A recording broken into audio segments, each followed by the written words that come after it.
Assalamualaikum warahmatullahi wabarakatuh. A'udzu billahi minasyaitonir rajim. Bismillahirrahmanirrahim. Alhamdulillahi rabbil alamin. Allahumma shalli wa sallim ala sayyidina Muhammad wa ala ali sayyidina Muhammad. Qala Rasulullah sallallahu alaihi wasallam, naddarallahu mar'an saminga minna haditsan fahfidhahu hatta yuballighahu ghairahu. Semoga Allah menjadikan orang-orang yang mau mendengarkan hadis, mau mempelajarinya, lalu mau menyebarkannya kepada orang lain, Allah jadikan wajahnya berseri-seri baik di dunia maupun di akhirat. Allahumma amin. Semoga Allah juga menjadikan orang-orang yang mau menonton video ini lalu mensubscribe channel ini, Allah jadikan orang yang sukses baik di dunia maupun di akhirat. Allahumma amin. Kaum muslimin rahimakumullah, marilah kita sama-sama melanjutkan belajar adab atau tata cara ketika kita berdoa. Dalam kitab Al-Jami'us Shahih karangan Imam Suyuti hadis nomor 6684 disebutkan, karena idza da'a bada'a bi nafsihi. Artinya, apabila Rasulullah sallallahu alaihi wasallam berdoa, maka beliau memulai dengan dirinya sendiri. Hadis riwayat Imam Tabrani dari Ayub. Status hadis ini hasan. Salah satu penjelasan Imam Al-Munawi dalam kitab Al-Faidul Qadir mengatakan salah satu sunnah dalam berdoa adalah berdoa untuk diri sendiri terlebih dahulu sebelum berdoa untuk orang lain. Hal tersebut bisa membantu seseorang lebih ikhlas dan lebih khusyuk dalam berdoa dan beribadah. Nah, kaum muslimin rahimakumullah, nah ketika kita berdoa, dari mana kita memulai doa kita? Nah, pada hadis ini dikatakan kalau kita mau berdoa, maka berdoalah untuk diri kita sendiri dulu. Setelah diri kita sendiri didoakan, kemudian untuk anak istri kita, kemudian untuk keluarga kita yang lain, baru yang lain dan yang lainnya terus. Kan begitu? Ingat, ketika kita mau berdoa, mulai dengan diri kita. Misalnya kita mau mendoakan orang lain kaya raya, doakan diri kita sendiri. Ya Allah, mudah-mudahan saya hidup menjadi orang yang kaya raya baik di dunia maupun di akhirat, dan harta tersebut merupakan harta yang berkah. Atau dengan cara, ya Allah, mudah-mudahan hidup saya menjadi hidup yang bermanfaat bagi diri sendiri, bagi orang lain, dan juga bagi bangsa dan negara Indonesia misalnya. Jadi jangan urutannya, jangan kita mendoakan orang lain dulu misalnya, baru kita mendoakan ya kita. Enggak. Kalau pada hadis ini salah satunya ibda binafsik, mulai dari diri sendiri, setelah diri sendiri lalu orang lain yang lebih dekat. Jelas ya? Itu salah satu adab di dalam berdoa. Nah, Imam Al-Munawi menjelaskan kenapa kita lebih baik memulai doa dari diri kita sendiri. Di sini mengatakan bahwa dengan mendoakan diri kita dulu akan membuat kita lebih ikhlas dan lebih khusyuk di dalam berdoa dan beribadah. Kenapa? Ya, karena kita sudah didoakan, kemudian baru kita mendoakan orang lain. Intinya kita itu sudah cukup lah. Misalnya kita sudah minta kepada Allah untuk diberi kesehatan, diberi ilmu yang bermanfaat, dijaga dari segala macam mara bahaya dan lain dari itu, sudah puas kita mendoakan diri kita sendiri, lalu kita doakan orang lain. Tetapi kalau kita belum puas mendoakan diri kita sendiri, nah ada kemungkinan kita kurang ikhlas atau tergesa-gesa, bisa enak aja lo didoakin, gue aja belum, kira-kira begitu, ya kan? Ya, kita lanjutkan hadis berikutnya. Hadis nomor 6689. Karena idza dzakara ahadan fata'alahu bada'a bi nafsihi. Apabila beliau ingat seseorang kemudian berdoa untuknya, maka dia memulai dengan dirinya sendiri. Hadis riwayat Abu Dawud, Tirmidzi, Nasai, Ibnu Hibban dan Hakim dari Ubay. Status hadis ini sahih. Nah, hadis ini juga sama ketika Rasulullah Shallallahu Alaihi Wasallam mendoakan seseorang, maka dia mulai dengan mendoakan diri beliau sendiri, lalu baru mendoakan orang lain tersebut. Kita lanjutkan hadis nomor 316. Qala Rasulullah sallallahu alaihi wasallam, ud'ullaha wa antum muqinuna bil ijabah wa'lamu annallaha la yastajibu du'aan min qalbin ghafilin la'in. Artinya, berdoalah kalian kepada Allah Subhanahu wa ta'ala seraya kalian meyakini akan dikabulkan, dan ketahuilah oleh kalian sesungguhnya Allah tidak akan mengabulkan doa dari hati yang lalai dan main-main. Hadis riwayat Imam Tirmidzi dan Hakim dari Abu Hurairah. Status hadis ini sahih. Salah satu adab dalam berdoa adalah yakin doanya akan dikabulkan. Hatinya tidak lalai dan tidak main-main. Sudah kan jelas ya, bahwa begini, salah satu adab ketika berdoa, kita itu yakin kepada Allah akan mengabulkan doa kita. Kenapa ya? Karena kalau kita tidak percaya bahwa Allah akan mengabulkan doa kita, itu seperti main-main. Ibarat kita meminta kepada seseorang, misalnya Pak Ahmad minta mangganya, di dalam hati dia berbisik, dikasih syukur, nggak dikasih syukur, kan dia main-main, nggak yakin pada Pak Ahmad itu akan memberi apa yang kita minta. Padahal Allah itu zat yang maha mengabulkan doa.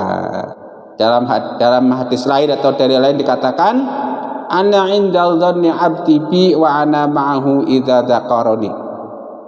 In dhanna khairan fa khairun, in dhanna syarran fa syarrun. Jadi Allah itu menurut keyakinan hambanya, menurut keyakinan kita.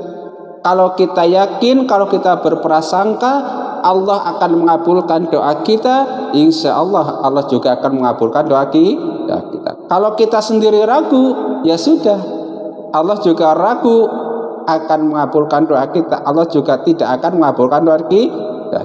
Jadi intinya bahwa salah satu adab ketika kita berdoa, kita harus yakin bahwa Allah itu akan mengabulkan doa kita.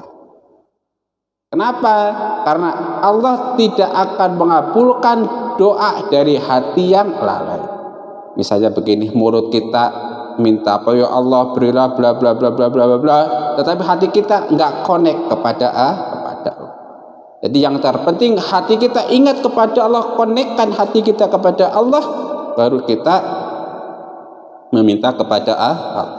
Bagaimana caranya menghubungkan diri kita, menghubungkan hati kita dengan Allah Subhanahu wa ta'ala? Yaitu dengan ilmu. Mana ilmunya diantaranya? Diantaranya misalnya ad-du'a'u muhul ibadah. Doa itu adalah pokoknya ibadah. Jadi kalau kita mau berdoa, yaudah, ini doa adalah ibadah kepada Allah. Langsung hati kita ingat, oh sedang ibadah kepada Allah.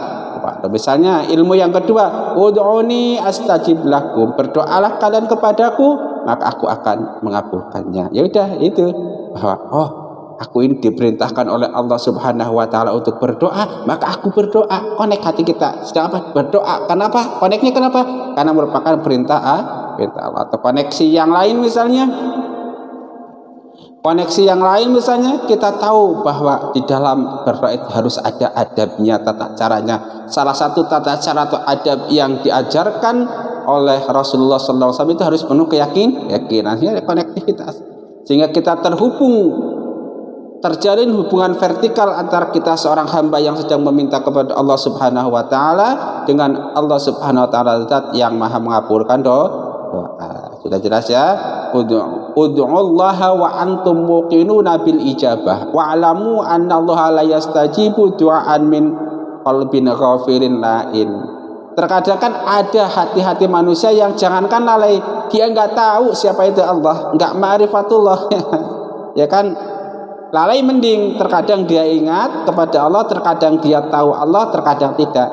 Ghafil. Tapi kalau yang tidak tahu sama sekali, misalnya siapa Allah, nggak tahu tuh. Kayak gitu. Naudzubillahi min dzalik. Seharusnya kita sebagai muslim ketika ditanya siapa Allah, siapa Tuhan kita bisa menjawabnya dengan jelas. Misalnya la ilaha illallah, tahu sifat 20, misalnya Allah wujud, kita, bako dan lain-lain. Apalagi hafal asmaul husna dan lain-lain. Yang penting ada jawaban. Kita lanjutkan. Hadis nomor 597. Idza da'a ahadukum falyazimil mas'alata wa la yaqul Allahumma in syi'ta fa'atini fa innallaha la mustaqriha lahu. Artinya apabila salah satu dari kalian berdoa maka kuatkanlah permintaan dan janganlah berkata ya Allah jika engkau berkenan maka berilah aku karena sesungguhnya Allah tidak ada yang memaksanya. Hadis riwayat Imam Ahmad, Imam Bukhari, Imam Muslim dan Imam Nasai dari Anas. Status hadis ini sahih. Berdoalah sungguh-sungguh dan penuh keyakinan jika Allah akan mengabulkan doa kita karena sesungguhnya hanya Dialah yang mengabulkan semua doa. Nah, ini hadis ini juga mengabarkan kepada kita bahwa apabila kita berdoa harus penuh keyakinan kepada Allah, jangan ragu, apalagi sampai berkata ya Allah jika engkau berkehendak kabulkan, kalau enggak apa-apa. Jangan sampai berkata begitu. Itu su'ul azab. Nah, kita lanjutkan.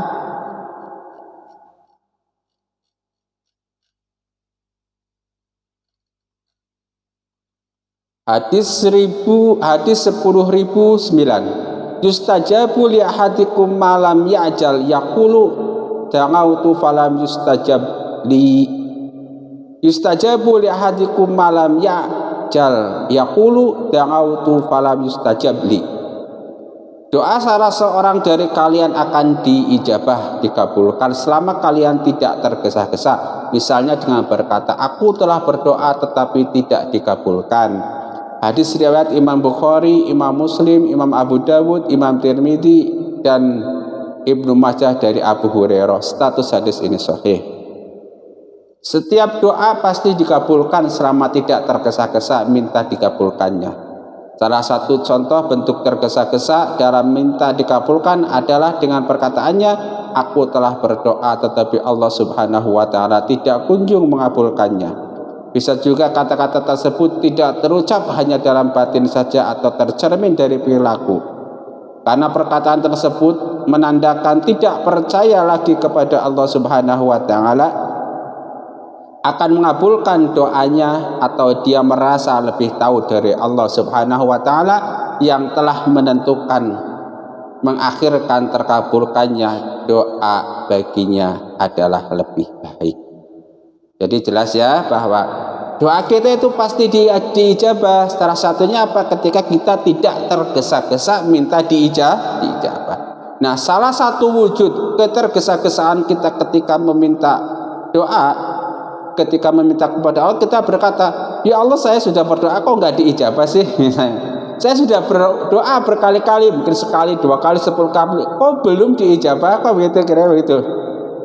Nah, kata-kata tersebut menunjukkan bahwa kita itu tidak percaya kepada Allah Subhanahu wa Ta'ala akan mengabulkan doa-doa kita. Nah ya, kita sudah ada beberapa adab dalam berdoa dari hadis-hadis yang kita baca. Yang pertama, misalnya ketika kita mau berdoa untuk orang lain, maka utamakanlah atau mulailah doa kita dengan mendoakan diri kita sendiri. Yang kedua, ketika kita berdoa yakinlah kalau doa kita itu akan diijabah. Yang ketiga, ketika berdoa hati kita selalu ingat connect kepada Allah, jangan sampai kita lalai. Jelas ya, mudah-mudahan bermanfaat. Rabbana taqabbal minna innaka antas samiul alim wa tub alaina innaka antat tawwabur rahim. Subhanakallahumma wa bihamdika asyhadu an la ilaha illa anta astaghfiruka wa atubu ilaik wal afa minkum. Wassalamu alaikum warahmatullahi wabarakatuh.